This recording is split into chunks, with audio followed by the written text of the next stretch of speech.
आप देख रहे हैं श्री हरि कृपा आश्रम चैनल। संस्थापक स्वामी श्री हरि चैतन्य पुरी जी महाराज।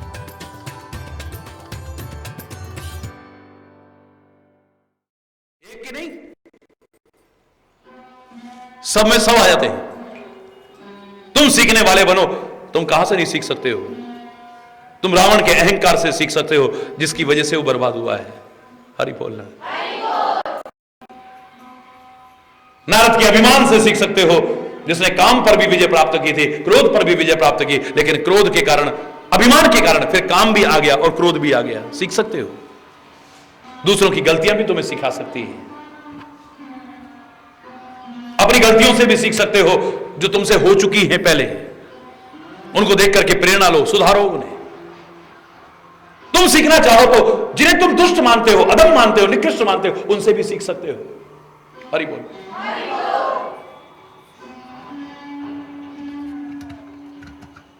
कल मैंने आपसे इशारा किया था, जब पूरे भारत की पैदल यात्रा की, अधिकांश लोग जानते हैं इस शरीर की अवस्था मात्र 21.5 वर्ष थी। मेरी नहीं, इस शरीर की मात्र 21.5 वर्ष। जो अभी तक पढ़ाई पुढ़ाई में निकली थी, ये दुनियादारी की पढ़ाई में। लोग पूछा करते थे, महाराज जी आपने कहां से सीखा है इतना? महाराज जी ज्ञान कहां से आया आपके पास?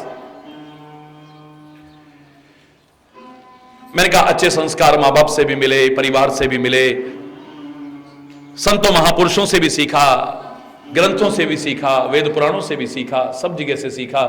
लेकिन मेरे भैयाओ, मेरे प्यारे बच्चों, जिनको तुम दुष्ट मानते हो, अधम मानते हो, बेकार मानते हो, नीच मानते हो, मैंने तो उनसे भी सीखा है। क्या कहते हो महाराज जी? उनसे कैसे सीख सकते हैं? उनसे मैंने कहा उस जुआरी को नहीं देखा जिसका घर बर्बाद हो गया था, सब कुछ लुट गया था। उस जुआरी को नहीं देखा जिसके महल खड़े थे। उस जुआरी को नहीं देखा जिसके तिजोरियां भरी हुई थी। मैंने उस जुआरी को देखा जिसका सब कुछ बर्बाद हो गया। देख करके सीख लिया, बेटा जीवन में कभी जुआ मत खेलना, वरना तू भी बर्बाद हो सकता है। क्यों? सीखना चाहो तो नहीं सीख सकते। मैंने उस शराबी को नहीं देखा जिसके गाल लाल थे। मैंने उस शराबी को देखा जिसका शरीर बर्बाद हो गया, पैसा बर्बाद हो गया, इज्जत बर्बाद हो गई, घर की शांति बर्बाद हो गई, सब कुछ बर्बाद हो गया। देख करके सीख लिया, बेटा जीवन में कभी शराब मत पीना, वरना तू भी बर्बाद हो सकता है। उसने ऐसा किया था तो उसकी ये दुर्गति हुई, बेटा तू भी कभी मत करना कभी। हरि बोलना। मैं अभिमान से नहीं कह रहा हूं, लेकिन कई बार पता नहीं क्या क्या सुनना पड़ता है। ये खाली कामा की कन्हैया की जय नहीं होती है, खाली गुरु महाराज की जय नहीं होती, खाली लाठी वाले भैया की जय। करोड़ों लोग कर रहे हैं सारी दुनिया में। ना समझों की और मूर्खों की, दुष्टों की पता नहीं क्या क्या बातें भी कई बार सुननी पड़ती हैं। हरि बोलना। लेकिन देख करके ये सीखने की कोशिश की, देखो ये ऐसे बोल रहे हैं तो कितना बुरा लग रहा है। कम से कम तू ऐसे मत बोलना, वरना तू भी अच्छा नहीं लगेगा, बुरा ही लगेगा। ये कैसे बोल रहे हैं? कितना मूर्खतापूर्ण चिंतन रख रहे हैं ये। कम से कम तू अपनी वाणी से कोई अपशब्द मत निकालना। क्या अच्छा है, क्या बुरा है, कहां से सीखोगे आप? कई शास्त्रों में ढूंढने की जरूरत नहीं है। तुम्हारे आसपास में तुम्हें बहुत कुछ सीखने को मिल सकता है। कोई गाली देता है, अच्छा लगता है, बोलो सीख जाओ। गाली देना अच्छी बात नहीं है, तुम दोगे तो तुम भी अच्छे नहीं लोगे। कोई गाली दे रहा हो, बकवास कर रहा हो, अच्छा लगता है क्या? खास तौर से अगर तुम्हें दे तो हरि बोलना, अच्छा लगता है वो। क्या समझ में नहीं आया है? अच्छी बात नहीं है ये। कोई गुस्से में तुमसे बात कर रहा है, तुम्हारा अपमान कर रहा है, तुम्हारे साथ दुर्व्यवहार कर रहा है, तुम्हें अच्छा लगता है? तुम भी किसी के साथ करोगे तो उसे भी अच्छा नहीं लगेगा। यही बुरी चीज है बस। कोई तुमसे प्यार करता है तो तुम्हें कितना अच्छा लगता है। कोई अच्छी भावना तुम्हारे प्रति रखता है, तुम्हें कितना अच्छा लगता है। कोई अच्छा व्यवहार तुम्हारे साथ करता है, कितना अच्छा लगता है। अगर तुम भी सबके साथ करोगे तो औरों को भी बहुत अच्छा लगेगा। यही अच्छी बात है।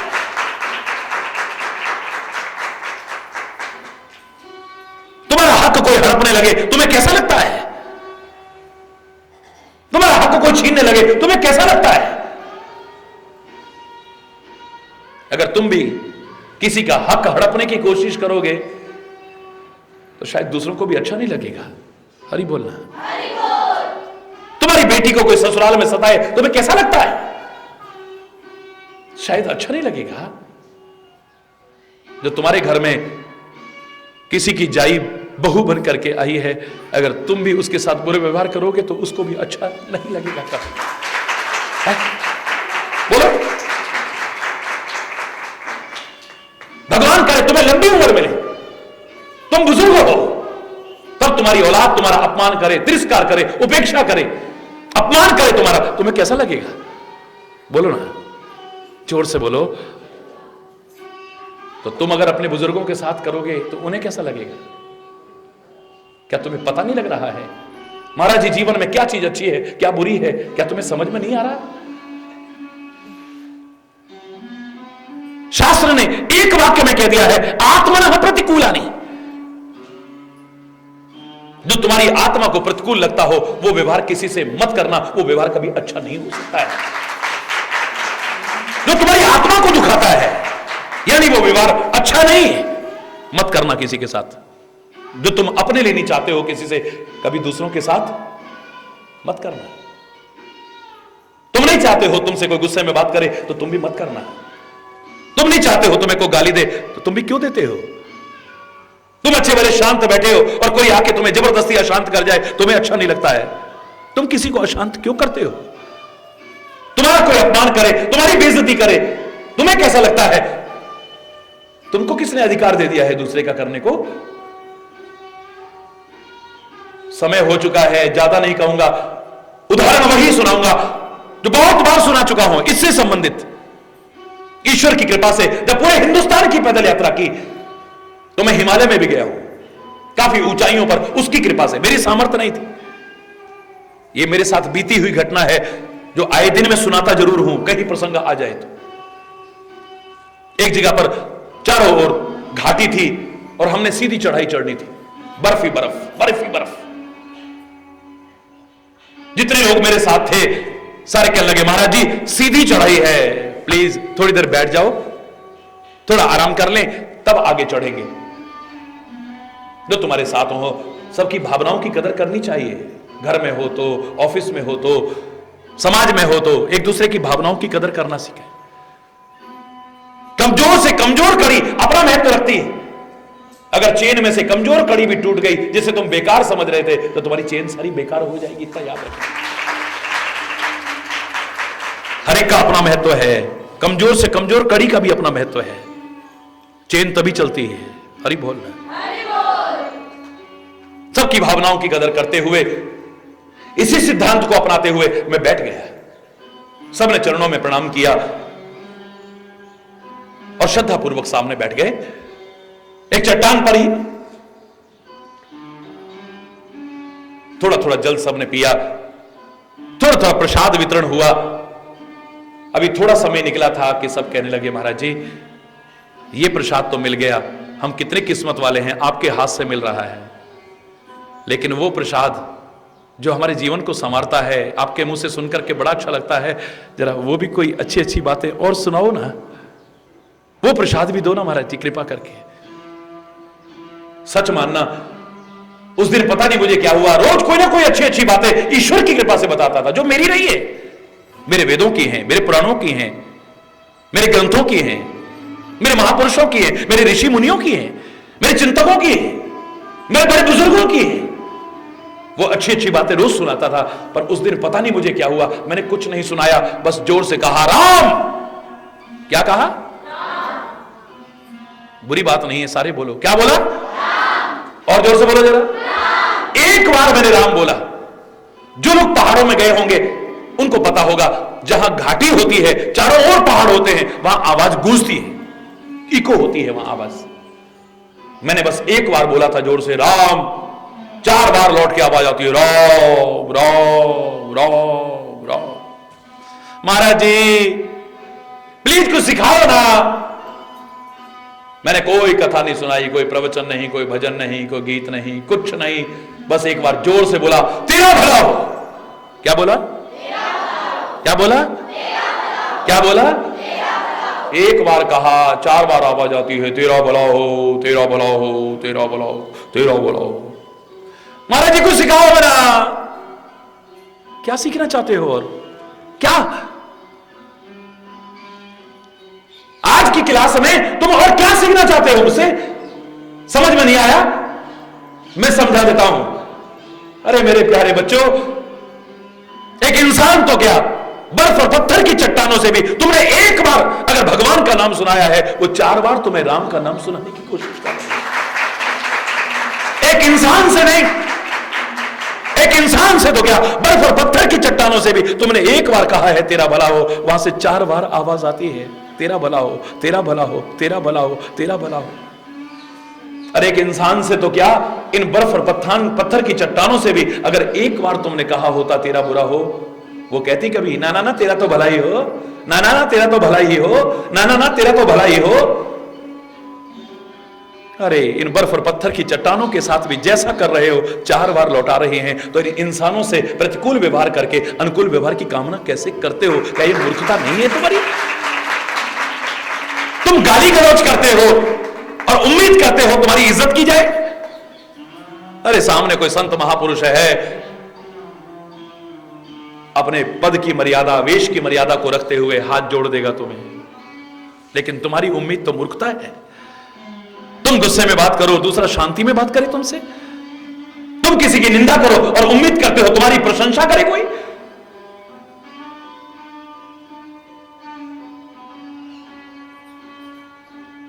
तुम किसी की बेटियों को सता दो ससुराल में, अपने घर में तुम्हारी बेटियों को ससुराल में सुख मिले। तुम अपने मां बाप और बुजुर्गों का अपमान करो, तिरस्कार करो, उन्हें बोझ समझो और भगवान से कहो, हे भगवान ये तो बड़ा कष्ट उठा रहे हैं, अब उठाओ इन्हें, अब उठाओ इन्हें, सेवा करते करते थक गए हो। तुम्हारी भी जब लंबी उम्र हो, भगवान करे खूब बुढ़ापा है, उम्मीद करते हो तुम्हारी औलाद सेवा करे और दुखी होते हो, देखा हमारे बेटे ने, देखा हमारे बेटे ने, जब से बहू आई है तब से ऐसा हो गया। तुमने कितनी सेवा की है अपने मां बाप की? तुमने अपने सास ससुर की कितनी सेवा की है? याद करो ना जरा। तुम अपने मां बाप की या अपने बुजुर्गों की कितनी सेवा की है? तुम कैसे उम्मीद कर रहे हो तुम्हारी औलाद तुम्हारी सेवा करेगी? हिरण्यकश्यप के घर में भी कोई प्रहलाद पैदा हो जाए तो बात अलग है, राक्षस कुल में भी कोई विभीषण पैदा हो जाए तो बात अलग है, वरना तुम जैसा करोगे वैसा भरना पड़ेगा। आज नहीं तो कल, कल नहीं तो परसों, अभिमान में चूर मत रहना। वर्ष में कई बार नवरात्रियां आती हैं, लेकिन भारतवर्ष में 2 नवरात्रियां प्रमुख मानी जाती हैं। एक अब आने वाली है, एक सर्दियों में आती है दशहरे से पहले। हरि बोल। वर्ष में 2 नवरात्रियां आती हैं और इन नवरात्रियों में जो इस भारतीय संस्कृति के प्रति लगाव रखते हैं, हर घर में जौ बोए जाते हैं। नहीं बोते? बोलो ना। कृषि प्रधान देश है, कृषि की महत्ता को दिखाया है जौ बो करके। एक किनारे अभी रख दो थोड़ी देर के लिए, हरे भरे दर्शन देख करके आंखों को भी मन को भी प्रफुल्लता मिलती है। रख दो एक किनारे पर। बहुत सारी भावनाएं हैं इसके पीछे जो मैंने कई बार बताई हैं, उन्हें अभी एक किनारे पर रख दो। अब जो बात आ रही है उससे संबंधित भी मेरे मन में जो भाव आया था, क्यों बोते हैं जो साल में 2 बार, मैंने कहा 2 बार तुम्हें एहसास कराया जा रहा है कि जो बोओगे वही काटोगे। जो बो करके तुम और काटने की उम्मीद करते हो तो तुम्हारी मूर्खता ही होगी और कुछ नहीं हो सकता है। बोए पेड़ बबूल को तो आम कहां सो खाए। हरि बोल। सीखना चाहोगे? हर चीज सिखा रही है तुम्हें, हर चीज, हर चीज। अपनी अपनी बाउंड्री पे यहां बंदर लड़ते हैं, बंदर, इंसान नहीं। इंसानों का काम लड़ना नहीं, और खास तौर से जब बाबा लोग लड़ते हैं और संत लोग, तो शर्म के मारे सिर नीचा हो जाता है। घर बार छोड़ दिया है, लेकिन जहां आए हैं वहां 2-2 इंच जमीनों के लिए लड़ रहे हैं। हरि बोलना है। शर्म के मारे सिर नीचा होता है। हम ऐसे बनेंगे तो दुनिया को क्या सिखाएंगे हम, है? क्या सिखाएंगे हम? देखो इन वानरों को, इनकी बाउंड्रियां हैं। आश्रम पर मैं देखता हूं, उधर का बंदर उधर आ जाए, उधर का बंदर उधर, ये लड़ मरते हैं आपस में। लेकिन मैंने देखा है ये कितना भी लड़ते होंगे, लेकिन एक बंदर का बच्चा भी कभी संकट में आ जाए, सब भेद भूल जाते हैं, सारे इकट्ठे हो जाते हैं। जानवर में इतना है और इंसान इकट्ठे नहीं हो पा रहे हैं। हरि बोल। इंसान अगर कोई संकट में है तो दूसरा देख करके मजे लेगा, देखा मिल गया मजा, बड़ा खुश होगा। इंसानियत से भी गिर जाता है कई बार, इंसानियत से भी। हरि बोलना, जोर से बोलना। मैंने तो यहां देख करके इन बंदरों से भी सीखा है, एक साथ हो जाते हैं। हरि बोलना। इंसान एक नहीं हो पा रहे हैं, नेक नहीं हो पा रहे हैं। नेक हो जाते तो एक होने में देर नहीं लगती फिर। हरि बोलना। नेक नहीं बन पा रहे हैं, नियत नेक नहीं है। हरि बोल। इसीलिए एक नहीं हो पा रहे हैं। जो सीखने वाला होगा वो कहीं से भी कुछ सीख लेगा, ना सीखने वाले के सामने भगवान भी आकर के सिखाएं वो नहीं सीख पाएगा कभी।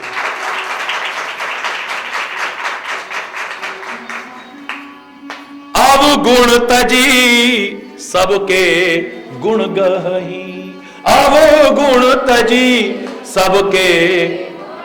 सबके गुण ले, दोष न ले किसी के भी।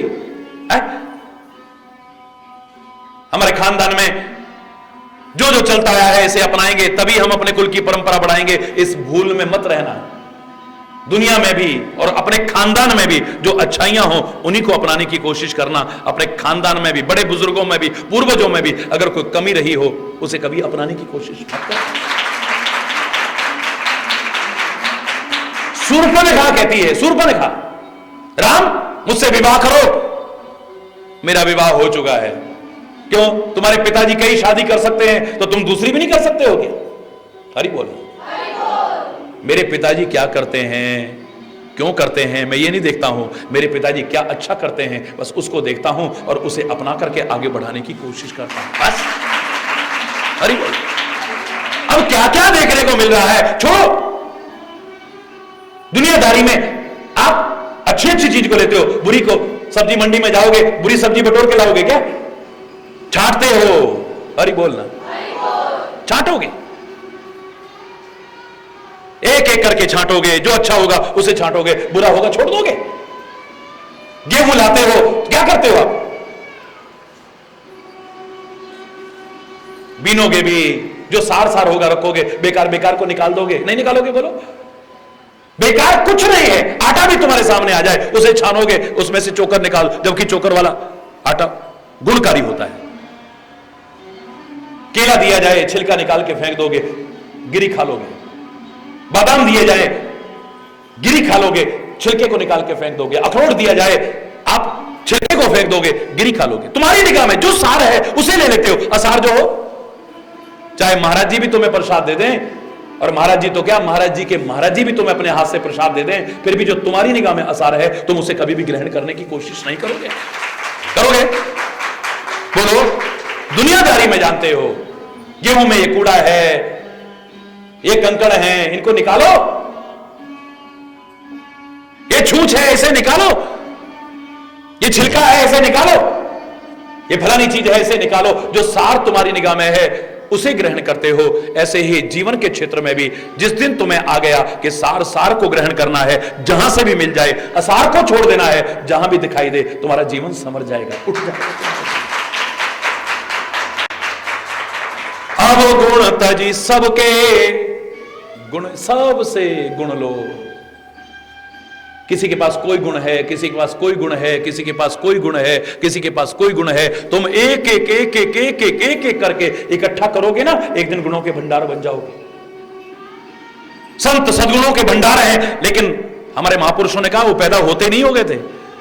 सिमिट सिमिट जल भर ही तलावा, जीवी सदगुण सज्जन पहियावा।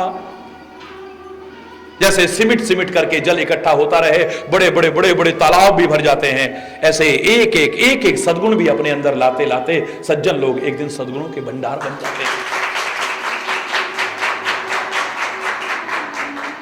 विराम देने से पहले चलते चलते एक लाइन जरूर कहूंगा आपसे। सार को ग्रहण करने की अगर आदत पड़ गई, जहां से मिले, गुण ग्रहण करने की आदत पड़ गई जहां से मिले, तो एक चीज और याद रखना कि तुम कोशिश करके एक गुण अपने अंदर लाने की चेष्टा करोगे तो उसके सहयोगी कई गुण अपने आप तुम्हारे अंदर आ जाएंगे, और एक बुराई अगर अपने अंदर लाने की कोशिश करोगे तो उसके साथ की जितनी बुराइयां हैं, तुम कोशिश करो ना करो, वो आपके अंदर अपने आप प्रवेश कर जाएंगे। जैसे चारपाई का एक सिरा खींचते हो, 3 अपने आप आते हैं, चारों खींचने नहीं पड़ते हैं। हरि बोल। चारपाई के एक सिरे को खींचो, 3 अपने आप आते हैं। ऐसे एक अच्छाई लाओगे, उसकी सहयोगी 3 अच्छाइयां अपने आप आएंगी, और एक बुराई लाओगे तो उसकी सहयोगी 3 बुराइयां अपने आप तुम्हारे पास। हरि बोलना। इसलिए अवगुणों को छोड़ करके सबके गुण ग्रहण करने की कोशिश करें। आगे भी बहुत कुछ है इस निवास में, समय अभाव के कारण अगर कोई गलत शब्द निकला हो उसके लिए क्षमा चाहता हुआ आज यहीं पर विराम। शेष कल एक बार जोर से बोलेंगे, धर्म की अधर्म का प्राणियों में, विश्व का, गौ माता की, भारत माता की, गंगा माता की, संत समाज की, भारत की देवियों की, भक्त समाज की,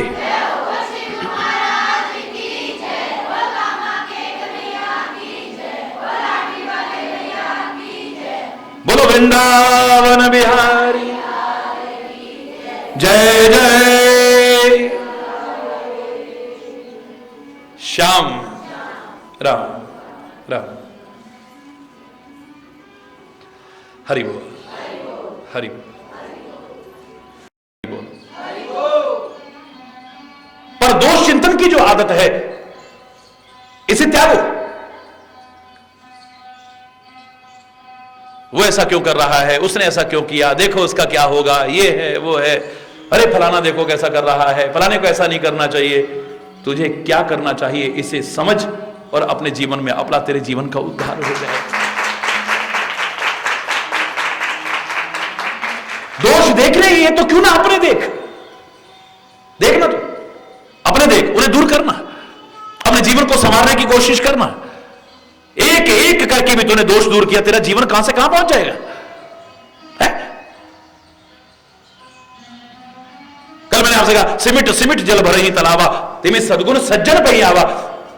सज्जन लोगों के पास भी सद्गुण एक साथ इतने इकट्ठे होकर के नहीं आए, एक एक गुण एक एक गुण एक एक गुण वहां से लिया उसको लाते रहे, एक दिन गुणों के भंडार हो गए। तू भी अगर ऐसा करे तो एक दिन गुणों का भंडार हो जाएगा। अवगुण तुझे अपने नजर ही नहीं आते हैं। जरा शांत होकर के, निष्पक्ष होकर के अंतर आत्मा की आवाज को सुनना, जीवन की वास्तविकता तेरे को पता लगने लगेगी। हरि बोल। अगर कहीं अवगुण है, नजर आते हैं तो उन्हें दूर कर, और तुझे अंदाज नहीं आ रहा है तो सत्संग करना, गुरु की शरण में जाना है। सत्संग से विवेक प्राप्त होगा, और अस विवेक जब दे विधाता तब तज दोष गुण ही मन राता। जब विवेक आ जाता है तो अपने आप दोषों को त्याग करके गुणों की ओर अग्रसर होने लगता है जी।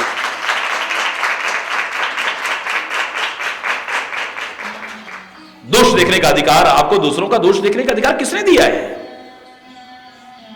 एक उंगली दूसरों की ओर उठाते हो तो 3 उंगली, एक अंगूठा तुम्हारी तरफ उठता है। अपने दोष देखो, देखने ही है तो तुम्हारा जीवन संवरेगा भी तो उसी से संवरेगा, इससे नहीं कि दूसरों के दोष देख रहे हो।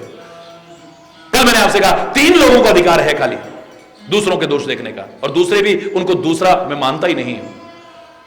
डॉक्टर को अधिकार है अपने अपने रोगी के शरीर के दोष देखने का। हरि बोल। वहां पर नहीं आता है, दूसरा नहीं आता है, फिर उसे होता है ये मेरा पेशेंट है, ये मेरा पेशेंट है। हरि बोल। मेरापन जुड़ जाता है। डॉक्टर को अधिकार है अपवाद स्वरूप शरीर के दोष देखने का, मरीज के शरीर के दोष देखने का, मंत्री को दोष है राज्य सत्ता के दोष देखने का, और राजा को बताने का कि महाराज ये कमियां हैं हमारी राज्य सत्ता में, अगर ये दूर न हुई तो लोगों में विद्रोह आ जाएगा और हमारी सत्ता कब पलट जाए कोई पता नहीं।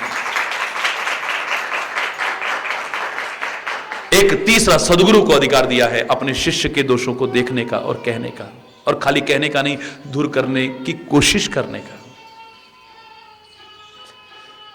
किसी भी डर या लालच के कारण अगर ये तीन प्रिय बोलेंगे, सचिव वैद्य गुरु तीन जो प्रिय बोले ही भय आस, राज धर्म तन तीन कर होय बेगही नाश। किसी भी डर या लालच के कारण अगर प्रिय बोलने लगे, ठकुर सुहाती करने लगे, तो वैद्य प्रिय बोलेगा, डॉक्टर प्रिय बोलेगा तो शरीर का नाश हो जाएगा, मंत्री प्रिय बोलेगा तो राज्य का नाश हो जाएगा, और गुरु किसी डर या लालच के कारण प्रिय बोलेगा तो हमारे धर्म का नहीं, हमारे धर्म का नाश हो जाएगा। हरि बोल। शिष्य की वास्तविकता से अवगत कराना यह गुरु का परम पुनीत कर्तव्य बन जाता है। कोई साधारण रिश्ता है गुरु शिष्य का? सर परम पवित्र, सबसे ऊंचा, परम आत्मिक, परम आध्यात्मिक संबंध है गुरु और शिष्य का। इससे बड़ा नाता कोई दुनिया में होगा ना मुझे नजर आया था, नजर आया है और ना आगे कोई नजर आएगा, दावे से कह रहा हूं। इससे बड़ा नाता,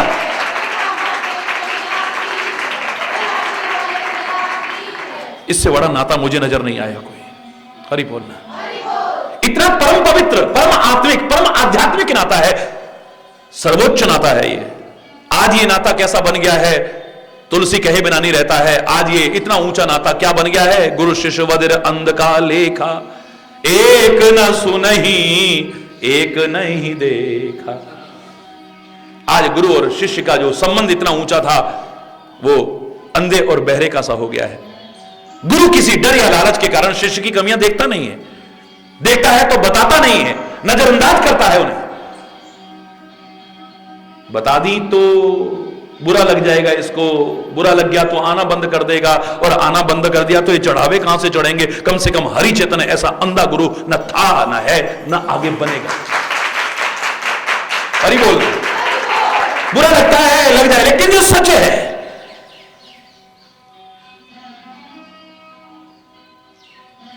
हरि बोलना। गुरु का एक कर्तव्य बनता है, नहीं करता है, अंधा है वो गुरु।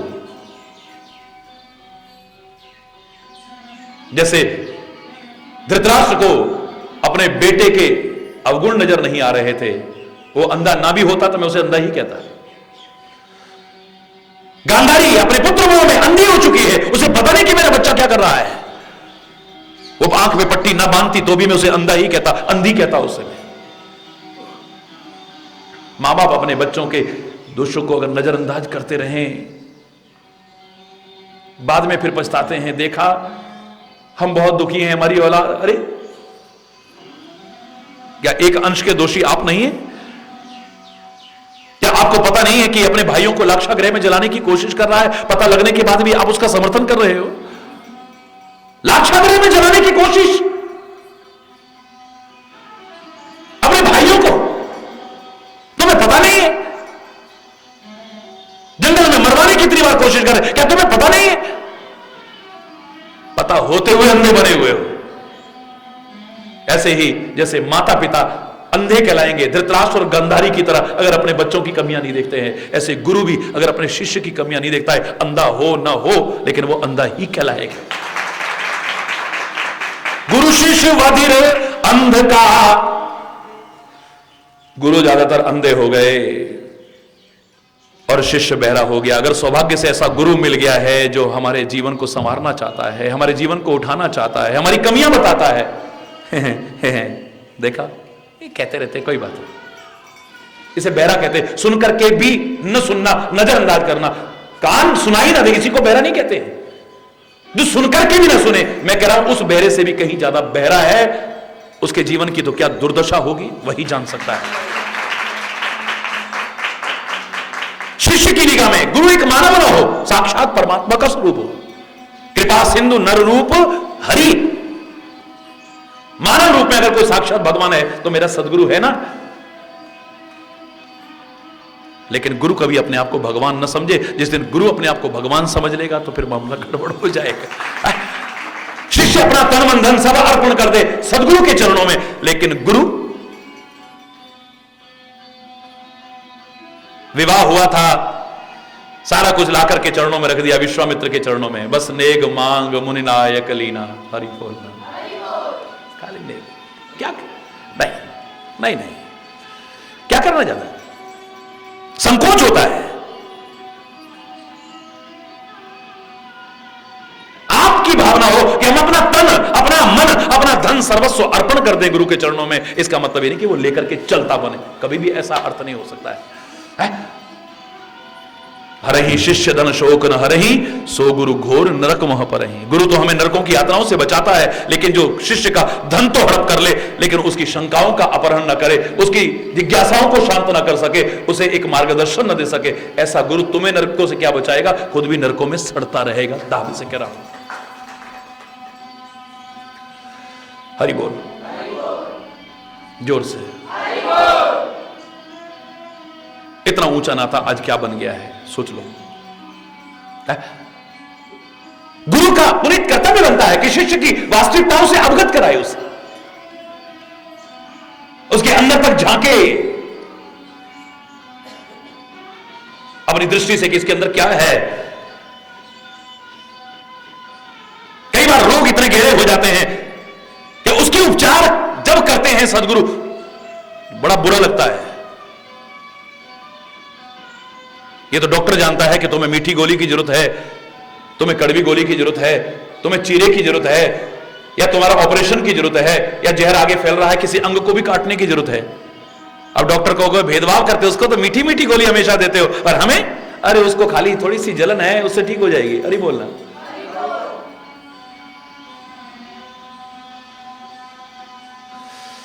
तेरे रोग को देख करके इलाज करेगा सदगुरु, तेरे रोग को देख करके इलाज करेगा संत। अगर दुविधाओं के कांटे इतने तेरे पैर में गहरे धसे हुए हैं तो याद रखना, वो एक कांटा लेगा या सुई लेगा, उसे चुभाएगा अंदर तक। जितने अंदर तक तुम्हारे कांटा है उसके भी अंदर तक ले जाएगा उस सुई को और कांटे को, तब जाकर के निकलेगा वो। हरि बोलना। बड़ा बुरा तो लगेगा जब सुई चुभेगी, लेकिन उसका उद्देश्य तुम्हें कष्ट देना नहीं है, उसका उद्देश्य तुम्हें वो जो कष्ट है और बढ़ सकता था उससे छुड़ाने की कोशिश करना है। सुई लगती है, इलाज जब करते हैं तो बड़ा विचित्र सा, देखा पहले से कांटा चुभा है, एक और चुभा रहे हैं। हरि बोलना। अब इनका उद्देश्य कांटा चुभाना नहीं है, जो कांटा अंदर लगा हुआ है उसको निकालना है, और उसके लिए जितना जख्म है उससे भी अंदर तक जाना पड़ेगा और जख्म करना पड़ेगा पहले। हरि बोलना। नहीं करना पड़ेगा? बोलो बोलो ना। तिल मिला जाता है ये जीव, बड़ा विचित्र सा लगता है इसे, लेकिन वो जानता है तुम्हारा उपचार कैसे करना है। देखा हमको ऐसा बोल दिया, देखा हमको ऐसा, मुंह मुस्कुरा रहा था वो कुप्पा हो गया इतना बड़ा। हरि बोलना, जोर से बोलो ना। जीवन की वास्तविकता से अवगत कराना। याद करो, मैंने एक उदाहरण सुनाया था महाराजा शिवाजी का। ये राष्ट्र अन्य महापुरुषों की तरह कभी ऋण चुका नहीं सकता है। उन्होंने भी इस वतन के लिए, इसकी आजादी के लिए जो कुछ किया है, नमन है मेरा। हरि बोलना। शिवाजी ने कितना कुछ किया है, और शिवाजी के गुरु थे समर्थ गुरु रामदास।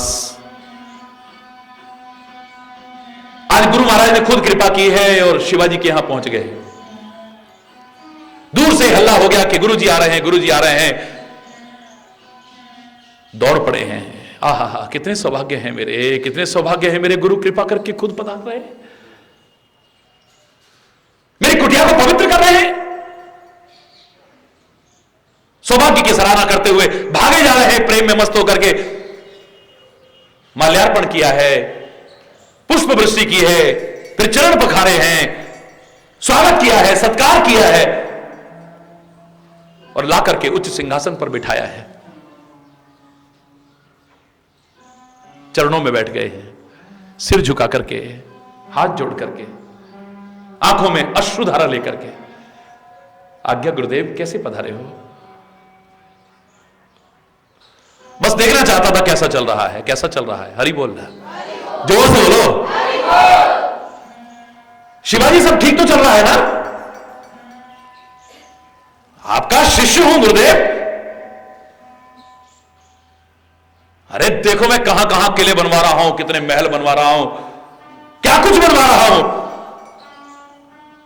आपके शिष्य की वजह से आज कितने घरों में चूल्हा जल रहा है गुरुदेव, कितने लोग भूखे मर जाते। आपका शिष्य होने के नाते ऐसा कर रहा हूं जो आपको भी गर्व महसूस हो गुरुदेव। हरि बोलना।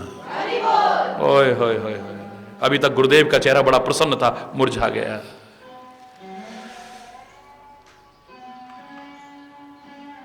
चेहरा अजीब सा हो गया है। शिवाजी महल बनवा रहे हो, किले बनवा रहे हो, बहुत अच्छी बात, बहुत अच्छी बात। कितने घरों में चूल्हा जलवा रखा है आपने, बड़ी अच्छी बात है। कितने लोगों को रोजगार दे रखा है, कितनी बड़ी बात है। कितने लोग भूखे मर जाते अगर तुम ना करते। चौंकने लगे, ऐसा क्यों बोल रहे हैं? समझदारों को इशारा ही काफी होता है, लेकिन गुरुदेव चाहते हैं कि बीमारी जड़ से उखाड़ के फेंक दूं। कोई सेवा गुरुदेव मेरे लायक? बोले दुनिया के लिए इतना कर रहे हो शिवाजी, अपने गुरु के लिए कुछ कर सकते हो?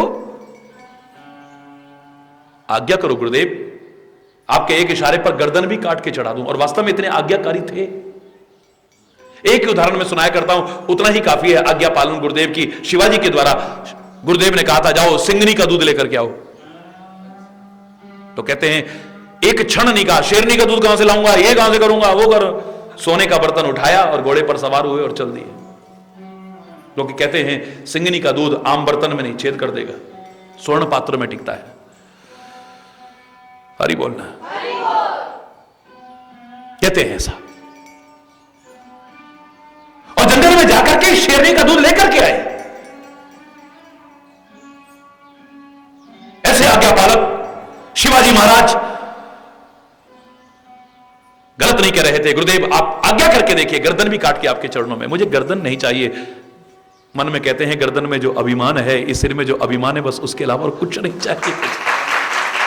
ये सिर भी काट के, सिर मत काटो, जो सिर अभिमान से, इसको हरि बोलना। अभिमान डाल दो बस, सिर मत डालो। हरि बोलना। मन में कहते हैं आज्ञा करिए गुरुदेव, वो ज्यादा नहीं, पुत्र 4 मजदूर बुलाओ ना जरा। गुरुदेव का कहना था, तुरंत इशारे, तुम आओ तुम आओ तुम आओ तुम आओ। खाली हाथ नहीं शिवाजी, इनको बोलो घन और हथौड़े लेकर के आए। घन और हथौड़े लेकर के आए। समर्थ गुरु रामदास सामने एक चट्टान को पड़ी देख करके, जो बड़ी ठोस और कठोर चट्टान थी। हरि बोल। उस ठोस और कठोर चट्टान को देख करके गुरुदेव कहते हैं शिवाजी ने आदेश दो, बीचों बीच निशान लगा करके इस पर घन और हथौड़े की चोट मार के 2 टुकड़े करे इसे। मन में आया ऐसा क्यों करवा रहे हैं, लेकिन गुरुदेव की आज्ञा है। बीचों बीच निशान लगाओ, मारो घन और हथौड़े, 2 टुकड़े कर दो इसके। बीचों बीच बराबर निशान लगाया गया और बराबर चोट मारी गई। कहते हैं चट्टान के 2 टुकड़े हुए। और जब चट्टान के, उस ठोस और कठोर चट्टान के 2 टुकड़े हुए, तो क्या देखते हैं, उस ठोस और कठोर चट्टान में भी एक छोटा सा गड्ढा है। उस गड्ढे में पानी है और जीवित मेढक पानी पी रहा है। हरि बोल रहा है, जोर से बोल रहा है। जीवित मेढक पानी पी रहा है। सारे लोगों की आंखें फटी की फटी रह गई। गुरुदेव आपकी दिव्य दृष्टि क्या कुछ देख लेती है, यह क्या अद्भुत चमत्कार है। गुरुदेव समर्थ गुरु रामदास कहते हैं शिवाजी,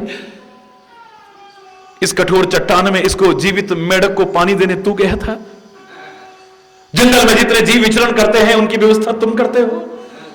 समुद्र के अंदर जितने जीव रहते हैं उनका इंतजाम तुम करते हो, वरना वो भूखे मर जाते। आकाश के विचरण वाले जीवों का तुम इंतजाम करते हो। एहसास हुआ, चरणों में गिर पड़े, आंखों से आंसू बहने लगे। गुरुदेव ने भी देखा कि जो बीमारी थी वो दूर हो चुकी, उठा करके गले से लगा दिया। अरे इंतजाम करने वाला तो करने वाला है, तू अपनी ड्यूटी कर। गुरुदेव, आंखें खुल गई हैं मेरी, हृदय के पट खुल गए हैं। आज से ये मजदूर नहीं है, मेरे सहयोगी हैं, मेरे साथी हैं। यही समझ करके इनके साथ व्यवहार करूंगा। ये अभिमान अब मेरे अंदर प्रवेश नहीं करेगा कभी।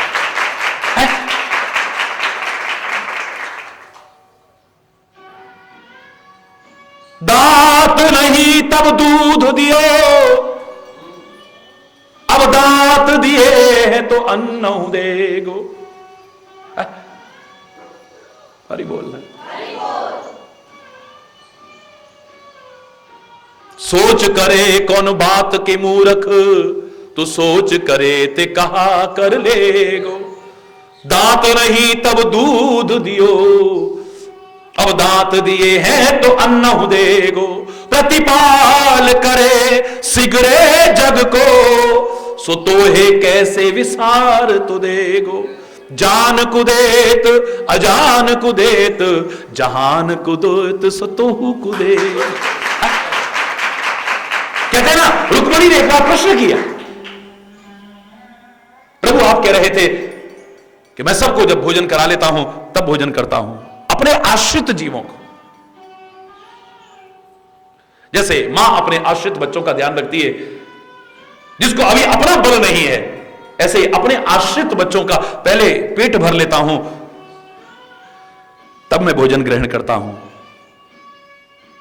द्वारिकाधीश कहने लगे, हां बिल्कुल ठीक है। रुक्मिणी के मन में आया कि मैं परीक्षा करके देखती हूं।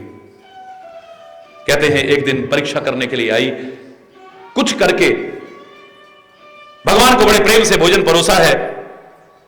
प्रभु ने कहते हैं जैसे ही कौर तोड़ा और तोड़ करके हाथ मुंह की तरफ आने लगा, पकड़ लिया हाथ। झूठे झूठे, आप झूठे हो, झूठ बोलते हो आप। भगवान बोले क्या हो गया, क्या झूठ बोला मैंने? बोले आपने कहा था कि जब तक अपने आश्रित जीवों का पालन नहीं कर लेता हूं, उनके पेट में अन्न का दाना तब तक मेरे अंदर नहीं जा सकता है। तो क्यों, क्या हुआ?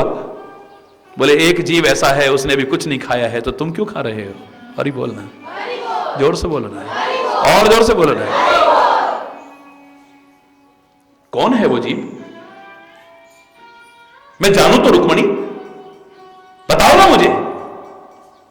बड़े जोश में गई, जाकर के डिब्बी उठा करके लाई, उत्साह के साथ डिब्बी खोलने लगी, लेकिन जोश ठंडा पड़ गया। एक चींटे को बंद करके आई थी उसमें, इसको भूखा देखूंगी, फिर देखती हूं ये खाते हैं या नहीं खाते हैं। लेकिन क्या देखती है कि चींटा तो चावल का दाना खा रहा है अंदर। घबरा नहीं, प्रभु मैंने इस डिब्बी को अच्छी तरह देखा था, इसमें कुछ नहीं था। इस चींटे को जब बंद किया, इसके मुंह के अंदर भी कुछ नहीं था। इसके पास ये चावल का दाना कहां से पहुंचा? आपकी बात तो सत्य सिद्ध हुई, लेकिन प्रभु मेरे इस भ्रम को दूर करो। मुस्कुराते हुए कन्हैया कहता है मेरा द्वारिकाधीश कि जब तू डिब्बी बंद कर रही थी ना, तेरे तिलक में जो चावल का दाना पड़ा था ना, वो इसमें गिर पड़ा है। इसका इंतजाम हुआ तभी मैंने खाना शुरू करा है।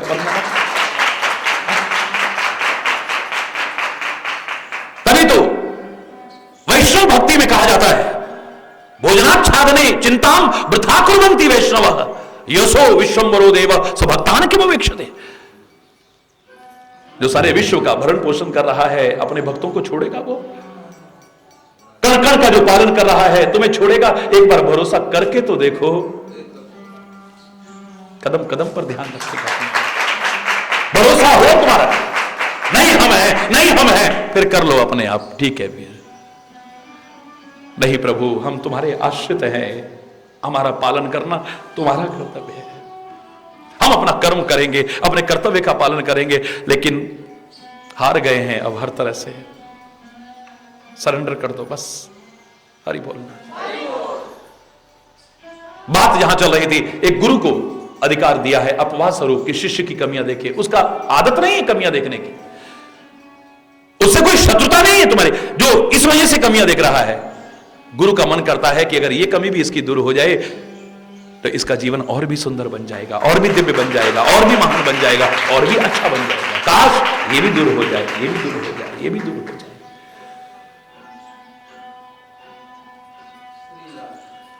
किसी की बुराई ना करने वाला गुरु तुम्हारे मुंह पर तुम्हारी बुराई कर देता है। हरि बोल। इसलिए करता है कि कोई और तुम्हारी बुराई ना करे। इसका तो देखो, जरा कुछ कह के देखो, इतना मुंह बन जाता है। कोई और कहेगा इससे पहले गुरु कह लेता है, उस स्वभाव को ही ठीक कर देता है, जिससे प्रशंसा के अलावा तुम्हें संसार में कुछ और मिलेगा। अभी बोल।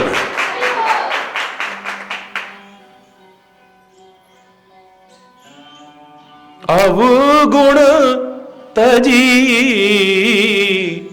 सबके गुण गही, अवगुण तजी सबके मधुकर सरिस संत गुण गाही, साधु ऐसा चाहिए जैसा सूप स्वभाव, सार सार को गही रहे थोथा देवड़ा। जहां से मिले जो अच्छाई, दुनिया में कोई ऐसा नहीं है जिसमें कोई ना कोई अच्छाई ना हो। बुरे से बुरा, निकृष्ट से निकृष्ट, अधम से अधम भी अगर खोजोगे उसमें भी कोई ना कोई अच्छाई निकल आएगी। और अगर तुम दोष दृष्टि बना लो तो जिनको बहुत अच्छा मानते हो, तुम्हें तो उसमें भी कोई ना कोई कमी नजर आ जाएगी। ताबे से कह रहा हूं,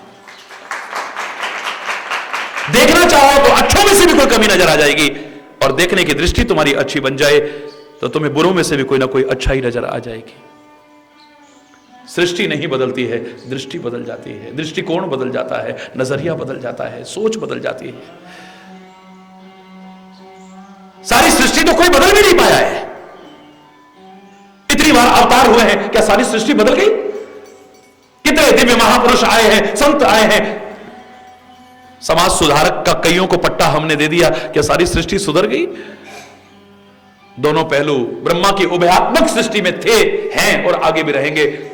दुख सुख पाप पुण्य दिन राति, साधु असाधु, सुजाति कुजाति, दानव देव, ऊंच और नीचू, महिमार अमीय सजीवन माहुर नीचू, काशी मग सुर सरिक्रम नासा। रामायण में कहा ये ब्रह्मा के उभयात्मक, जैसे सिक्के के दो पहलू होते हैं, ऐसे ही इसमें दोनों पहलू हैं। अनुपात में अंतर आता रहता है, परसेंटेज कमियां ज्यादा हो सकती है, वरना अच्छे भी और बुरे भी हर जगह पर, हर समय में और हर लोगों में पहले भी थे, आज भी हैं और आगे भी रहेंगे। ये खत्म नहीं होने वाला। जो कहता है मैं सारी सृष्टि को सुधार दूं, वो भ्रम करता है, पाखंड करता है, आडंबर करता है।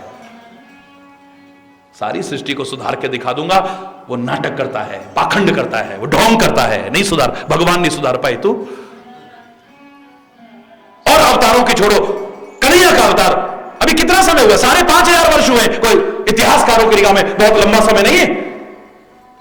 और उसके बाद भी कितने आए हैं? कल की अवतार तो हमने कलयुग के अंत में कहा है, लेकिन उससे पहले अभी इसी 5,500 वर्ष में कितने लोग हैं जिनको हमने भगवान का दर्जा दिया है, और हैं वो भगवान के रूप इतने कम समय में। अभी कलयुग का प्रथम चरण चल रहा है और कितने अवतार हो चुके हैं। महावीर स्वामी आ चुके हैं, महात्मा बुद्ध आ चुके हैं। हम ये नहीं कहते कल की अवतारे, जब संकल्प लेते हैं तो कलयुग के प्रथम चरण में बौद्धावतारे कहते हैं। हरि बोल। बुद्ध का अवतार हो चुका है, महावीर स्वामी का अवतार हो चुका है, चैतन्य महाप्रभु का अवतार हो चुका है, जगत गुरु आदि शंकराचार्य, शंकर के अवतार, उनका अवतार हो चुका है। एक नहीं पता नहीं कितने, और गुरु नानक, गुरु गोविंद सिंह, बड़े बड़े दिव्य महापुरुष, मोहम्मद साहब, और भक्त और संत तो पता नहीं कितने कितने अवतार हो चुके हैं, कितने दिव्य पुरुष आ चुके हैं, कितने समाज सुधारक आ चुके हैं। क्या अधर्म दूर हो गया? मेरी बात बुरी तो लगेगी लेकिन पूछ रहा हूं, अधर्म दूर हो गया? बोलो ना, जोर से बोलो ना। अगर बीज नाश हो गया होता, जड़ से खत्म कर गए होते, तो ये अधर्म, ये कुकर्म, ये अंधविश्वास, ये रूढ़िवादिताएं, ये कुरीतियां, ये बुराइयां समाज में आज भी हमें उतनी ही फलती फूलती न दिखाई देती। ये बीज नाश नहीं होने वाला है। परमात्मा ने कुछ सोच के बनाया है इन दोनों पहलुओं को, क्योंकि सुख की पहचान नहीं हो सकती अगर दुख ना हो तो। पेड़ की छाया में क्या सुख है, ये धूप से चल के आओ तभी पता चलता है। हरि बोलना। पेड़ की छाया में क्या सुख है ये उसको पता चलेगा जो धूप में व्याकुल होकर क्या है। जो एयर कंडीशन रूम में रहता है उसे पेड़ की छाया के सुख का अनुभव नहीं होगा कभी भी।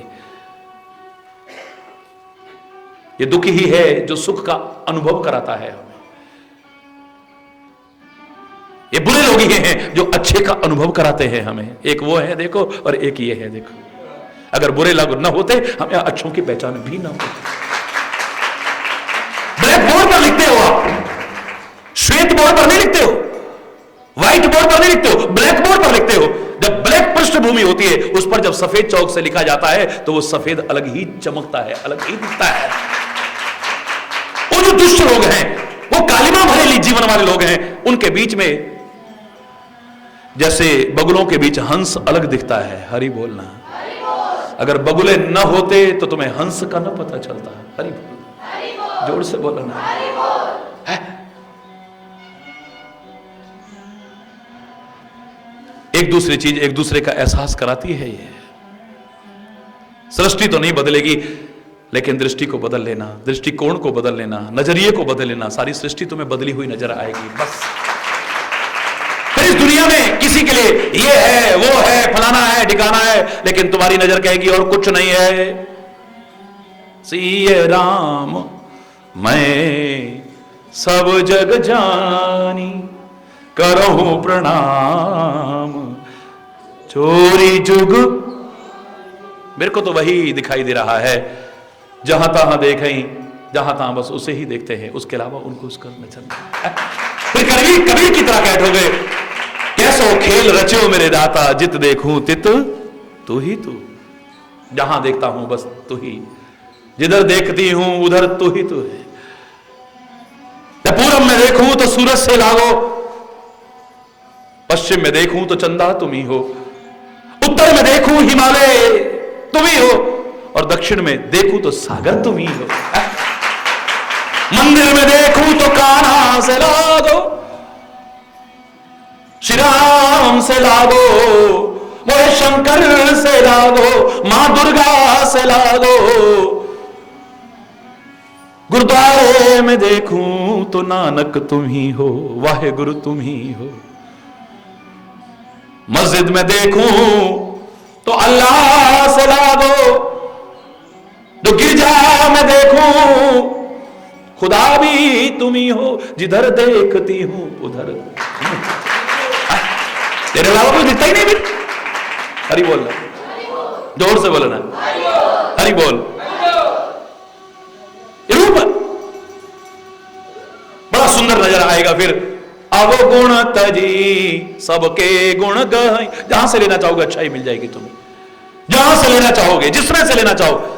फिर रहीम दास की तरह तुम भी कह उठोगे मेरे साथ साथ, उत्तम विद्या लीजिए यद्यपि नीच पे होए, पयो अपावन ठोर पे कंचन तजे न कोय।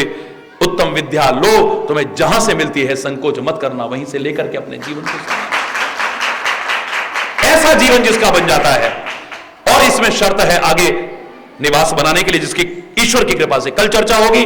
विप्रधेनुहित संकट, हरि बोल, विप्रधेनुहित संकट सही, विप्रधेनुहित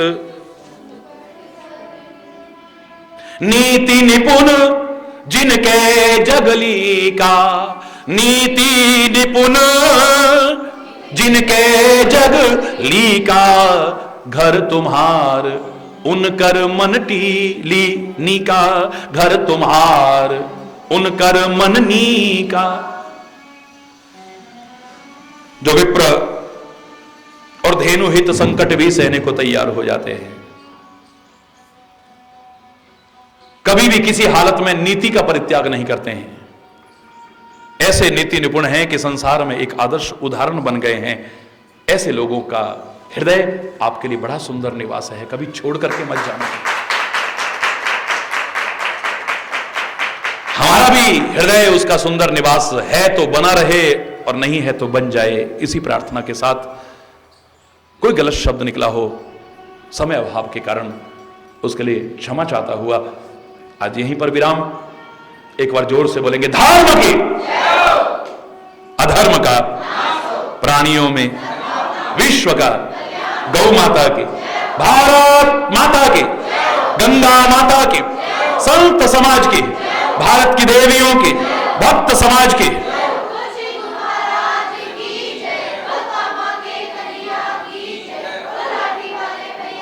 बोल वृंदावन बिहारी, जय जय श्री राधे श्याम। राम राम। हरि बोल, हरि बोल।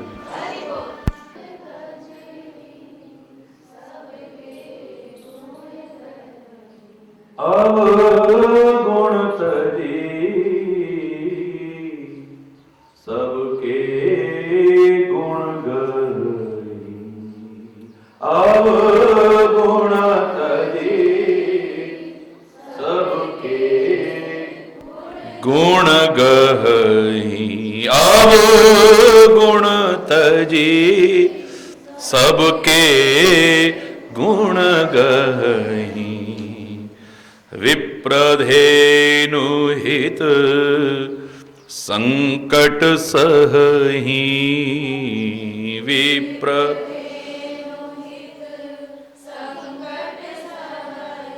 नीति निपुण जिनके जग लीका, नीति निपुण जिनके जगली का, घर तुम्हार उनकर मननी का, घर तुम्हार उन श्री राम जय राम, जय जय राम, श्री राम जय राम। हरि बोल, हरि बोल। ईश्वर की कृपा से बहुत विस्तृत व्याख्या हुई है इस आधी चौपाई की भी। अवगुण तजी सबके गुण गहहि,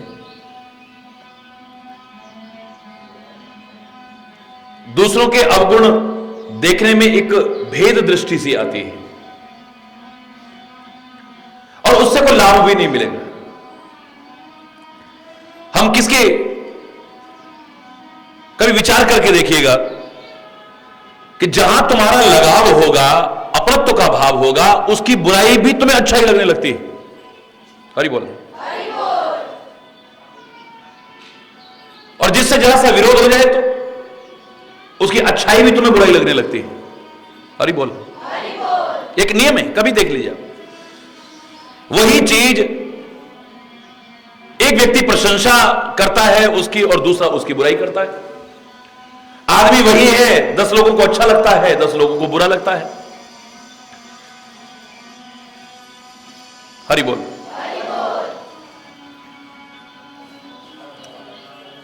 हरि बोल। अवगुणता जी, अपने अवगुण तो त्यागे ही, दूसरों के अवगुण देखना भी त्यागे। तेरे को जो लाभ मिलेगा, तेरी जो हानि होगी, अपने करने से होगी। कौन अच्छा कर रहा है, कौन बुरा कर रहा है, इससे तेरे को कुछ मिलने वाला नहीं। विस्तार काफी हो गया है। कितना कुछ देखने के बाद भी कबीर को आखिर में कहना ही पड़ा, बुरा जो देखन में चला, बुरा न मिलिया कोई, जो दिल खोजा अपना, मुझसे बुरा न कोई।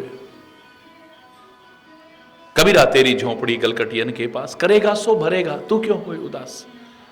तेरे भावे जो करे भला बुरा संसार, नारायण तू बैठ के अपना भवन गुहार। अपनी निवेड़ तनु होर नल की, गठरी संभाल तनु चोर नल की। हरि बोलना।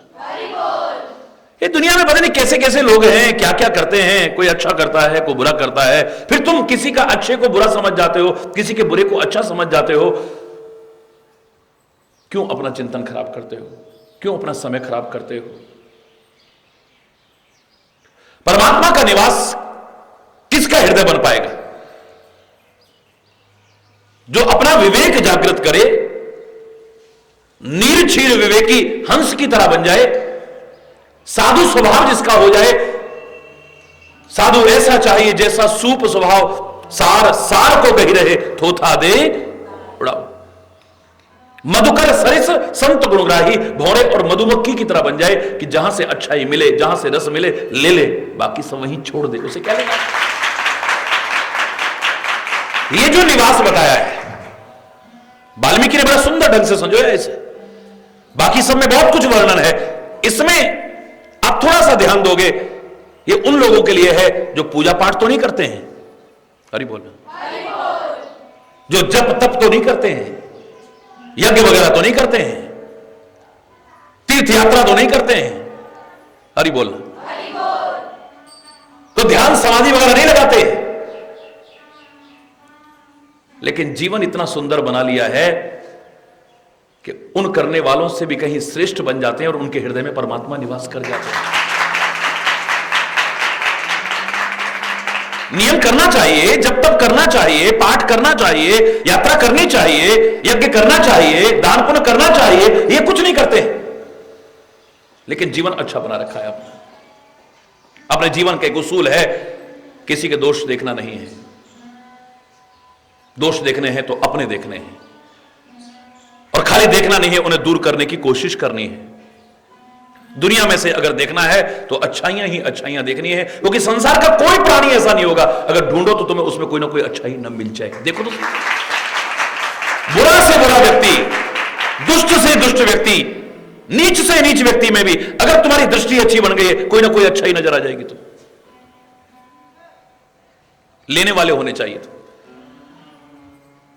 ना लेने वाले हो, भगवान तुम्हारे सामने खड़े हो, तुम उनसे भी कुछ नहीं ले पाओगे, उनमें भी दोष ही देखते रहोगे, उनमें भी कमियां ही देखते रहोगे। संत महापुरुष भी तुम्हारे सामने खड़े हो, तुम उनसे भी कुछ नहीं सीख पाओगे, उनकी भी कमियां ही ढूंढते रहोगे बस।